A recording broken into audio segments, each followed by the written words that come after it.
This video will give you step-by-step instruction on how to paint a realistic human eye.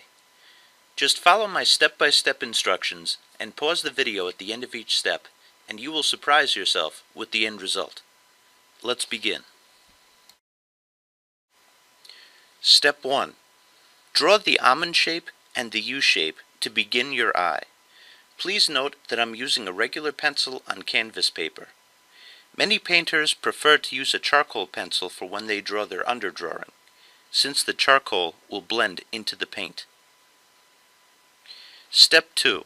Add the circle for the iris and then the line for the fold of the eyelid. Step 3. Add the shapes in the corners of the eye. Step 4. Add the eyelashes. Be sure to notice that the eyelashes on the top are more full and longer. Step 5. Add the eyebrow. Notice that it slants downwards towards the inner corner of the eye. Be sure to notice its placement in relation to the eye shape.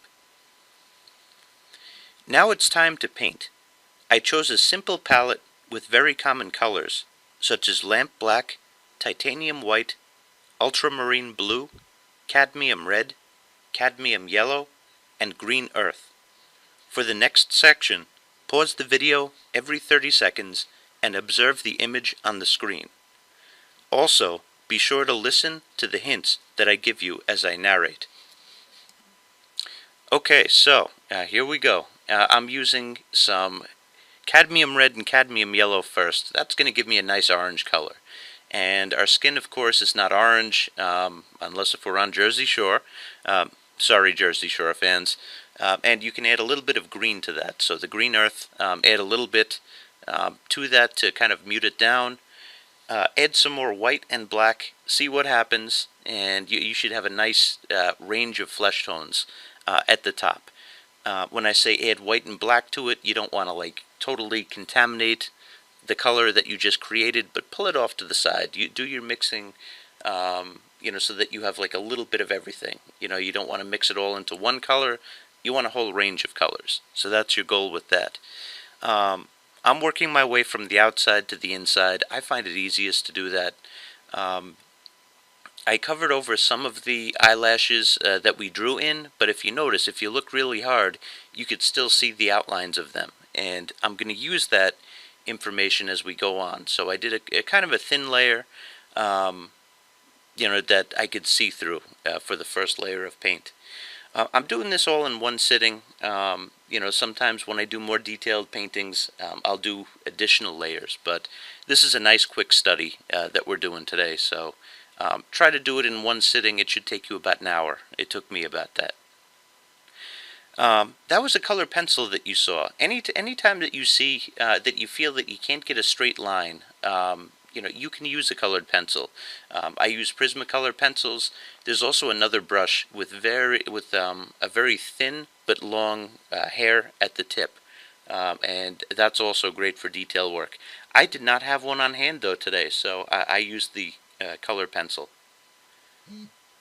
No such thing as cheating in art. You got to be smart and able to use any materials that you possibly could get your hands on, and that's my philosophy with things. Okay, so the inside of the eye, if you notice, I added a little bit of the ultramarine blue to that, and the corners of the eyeball is rounded. We want to darken that a little bit, and we don't want it to be as separated as it is right now, but you'll see me, I'm going to let the paint dry a little bit, and then I'm going to come back with another layer. This is oil paint, but you could do it with acrylic also.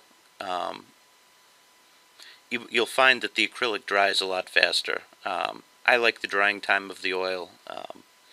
I said that it would dry within a short period of time. I mean, it doesn't fully dry, but you have the ability to add another layer right on top. Now you can see that it's starting to take shape, but it's still going to take a few more layers to really get those details in there. Notice the highlights in the eye. That should be actually the brightest part. So we lowered the tone of the color of the whites of the eye, but that reflection right in the middle, right above the iris, that's very important. There's also a really important highlight up above the eye that you're going to see me going back to. One thing I regret that I didn't do, because you see me holding it with my hands, I wish I fastened it down with some tape and then cut it, so made it a little bit longer. But this was actually just a small piece of canvas that I found in my studio, and I was like, okay, what am I going to use it for? Okay, I'll do a tutorial. And I haven't seen a painting video on how, oil painting at least, on how to paint the eye, so I wanted to do that because I know a lot of people are very interested in drawing and painting eyes. You're going to see me rework the eyelashes. If there was one thing I really didn't like what I did, it was the angle that the eyelashes are at right now. It kind of looks like it's straight up. What happens is the eyelashes actually should point back to the bridge of the nose. Not totally, but they should be somewhat at an angle that they do that. And you'll see me get that a little bit later, but right now it's not looking too great in terms of the eyelashes. Remember that the upper eyelashes are going to be longer than the bottom ones. It's going to be a challenge getting those bottom eyelashes in. You see me right there doing a little bit of a change. I went too long, shortening them, and I'm also toning them down with some lighter paint. Just stabbing at it with a round brush. Recommend that you use round brushes for this. I used a flat brush to blend everything together, but I use pretty much round brushes of various sizes for this painting. Here's a note for you. You want